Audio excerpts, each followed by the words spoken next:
In this video, I want to share with you 10 broiler sales mistakes to avoid as a broiler poultry farmer. And the video is starting right now.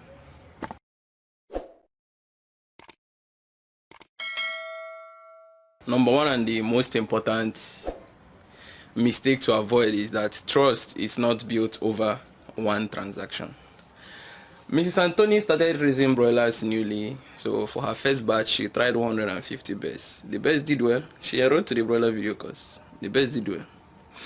At the end of the 6th week, just one customer came and cleared the entire birds, did the transfer in her small farm, and she was excited. So the second batch she started to kind of scale a little bit. She increased her stocking capacity from 150 to 200. Now after raising the second batch, now she called that same customer, and that same customer came and then took the birds on credit. Guess what? It's over 2 years now and that customer have not finished paying, and that was the end of Mrs. Anthony's broiler farming business. The payment was kind of split. He started paying it instrumentally in a way that she couldn't even do anything with the money. It's just plain wickedness. But the thing is that she trusted this particular customer just because of the first transaction she had with the customer. Over here in the farm, I have various customers. There's this particular one who claims to come from Gariki market. I've never followed him to the market, so I don't know how true it is. He buys on a worst case scenario minimum of 200 broilers, but somehow deep down inside me I don't trust him. You understand? So anytime he comes to the farm to make purchase, I make sure to double down in recounting how many birds he took, because probably he may be sincere, I may be wrong, but deep down something inside me is just like, I don't trust this guy. He has been my customer for over 2 years, and still I've never given him birds for once on credit. I have customers who have been giving birds on credit. Some of them buy just 10, 20, 30, 40. You understand? But for this particular customer, something inside me just telling me, don't even try credit shit with this guy. The second sales mistake to avoid is don't allow your farm attendants to do the entire sales for you. I know this might be controversial. Yes, your farm attendants should help you sell your birds, but don't fully 100% give them the trust to be doing the sales for you. Mr. Nnayelugo, yeah, I think I got the name right. Nnayelugo, a farmer in Emene, that's an industrial layout in Enugu. Sometime last year when I visited Enugu, he had issue in his farm. Though he's still interested in poultry farming, but the problem is that he's an absentee farmer, comes to the farm once in a while, especially once or twice in 2 weeks. So one time his birds were supposedly due for sale, so he sent a customer who needed birds to go to his farm, and his farm attendants will attend to him. On getting there, the person he sent said that the farm gate was open and no one was in the farm. And when he came around, he noticed that there was no bird. His farm attendants' numbers were switched off. 2 of them, they connived together to sell the entire birds without his knowledge. And also, they ran away with the entire money, and also selling few farm equipments that were kind of valuable that they could afford to sell. Now, Mr. Nnayelugo is looking for money to resume farming. He's an enthusiast. He loves the farming business, but his major problem is that he's an absentee farmer and he allows his farm attendants to do the sales. Yes, your farm attendants can do the sales. For me over here in the farm, during the sales, I'm always available. In fact, I won't grade myself as an absentee farmer because I live in the farm. I control and coordinate everything that happens here. And also, my farm attendants knows that the statistics, the number of birds we have here, if one gets missing, I know, because we don't joke with our record keeping here. And when farm attendants get to know that they can do these things and get away, because those guys can't be tracked right now, you understand? When they know that they can do this and get away for a few days without even you knowing, they may be good guys, but sometime along the line, you don't know, things are hard right now. Something might tempt them, something might happen that will tempt them to decide to do this scam. And when they do it and get successful, it will ruin you, the farmer. The third broiler sales mistake to avoid is stock the number of birds that you know you can easily sell off. For instance, if you know that your selling capacity at the moment it's easy for you to sell out 100 birds within a short amount of time, but somehow you have enough fund to raise more than that, please just stick to selling the number that you know you can easily sell off instead of doing more. Let's assume you know how to sell 100, or maybe you have 100 customers. When your birds are due, they come and pick it one, and before you know, 100 has finished. But you have the resources to raise up to 1,000. So because of that, you say, okay, let me give it a try, and you raise 1,000. And at the end of the rearing period, it's time for sale. The 100 people comes, pick one, and go. Guess what will happen? The other 900, you need to maintain them. You need to keep them alive. They need to be eating. They need to stay healthy. And in doing all these things, you are now going to be spending your supposed profit in doing all this. And it's not bad. It's not good. It's very bad for business.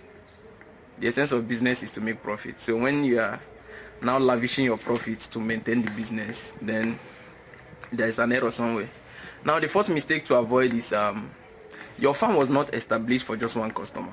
So constantly try to increase your customer base by you have few customers. That does not give you guarantee to one time or the other. Some of these customers might get a better offer somewhere else and they'll leave you. You understand? So for that reason, you need to keep searching for new customers. Keep advertising yourself to gain more customers, so that when you feel that more customers are now coming, you can now scale up, raise more birds. Since there are more customers, you can afford to raise more birds. The fifth broiler sales mistake to avoid is broiler sales does not start at the end of rearing the birds.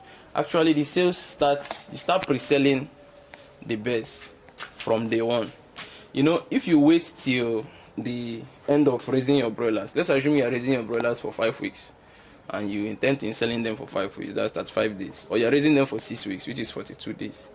You don't start advertising availability of broilers to customers on the last day. You should start doing that probably from their first week. You start pre-selling them, you start informing them. You understand? So that there is this subconscious marketing technique that happens here. Most times maybe your broilers are not yet ready to be sold, but somehow subconsciously your customers already know you have birds. So when they need birds, either urgently or they need it later, you are the first person that they will call, and you end up making the sales. The sixth broiler sales mistake to avoid is pay attention to the current prices of broilers in your area to avoid underpricing or overpricing your broilers. If you underprice your broilers during sales, you make losses. Then if you overprice your broilers during sales within your area, people will run away from you and go to the other farm and patronize them. At the end, you still make losses because customers are running away from you. The seventh broiler mistake to avoid is make sure that your customers carry their birds once they've made payment. A lot of people want to a lot of people want you to keep their birds after they've made payment, especially during the festive period. Imagine that you raised 500 broilers for the Christmas or for the Easter or for the New Year or for the Salah or for the anything, you understand? And at the end, when it's time to sell them, 500 people comes and makes payment to buy the broilers, but at the end of each payment, they leave the birds with you. They leave you, say, I will come back later. Maybe I will come on 23rd December to carry it. It doesn't work that way. Once someone makes payment, the person should leave your farm with the birds. You understand? Because keeping these birds longer means you are going to be feeding them. And what are you feeding them with? You're feeding them with your profit. Keeping these birds longer, something might happen in between and these birds will die. When it dies, you have to replace the birds for the customer. And what are you wasting now? You're wasting your profits as well. So make sure that once the birds have been paid for, the customer goes with the birds immediately. The eighth sales mistake to avoid is don't raise your broilers. If you are raising broilers for commercial purpose, don't raise it for more than 6 weeks. Because if you are raising it for more than 6 weeks, you may not really be making profit from those same broilers. Reason is that If you properly raise your broilers within 6 weeks, you should be getting an average weight of 2.8 to 3 kg. You understand?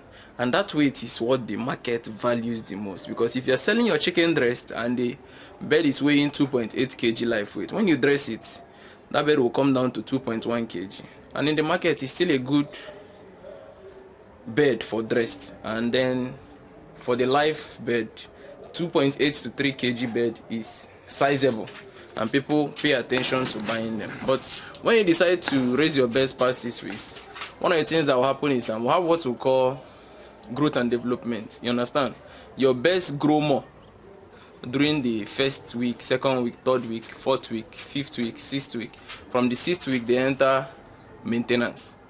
Maintenance means they eat more, but that food that they're eating, they're using it to maintain what they've already grown. And at that point in time, what are they eating? They're eating your profit. They're eating your supposed profit. So don't raise birds, commercial broilers for more than 6 weeks. It's not profitable. The ninth broiler sales mistake to avoid, this one is for people who dress their birds and freeze them for later sales. If you are going to be refrigerating your birds to sell them later as dressed birds, make sure that you don't overstock your freezers. You understand?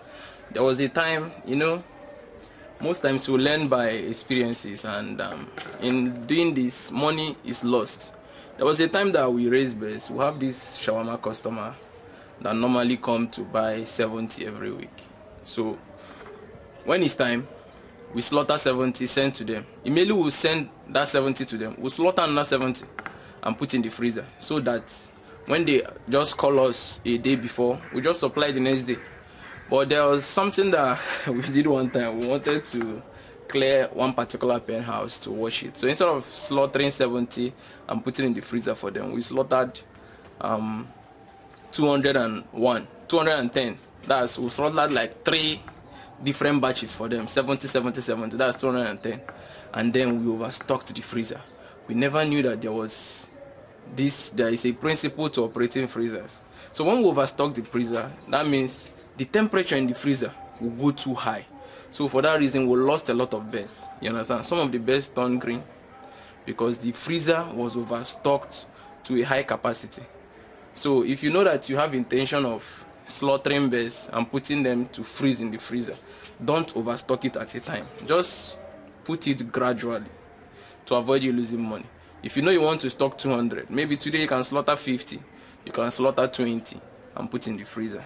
Allow it to stay overnight. Probably before the next day, if the freezer is functional and your electricity is reliable, maybe before the next day, the 20 to 50 must have frozen.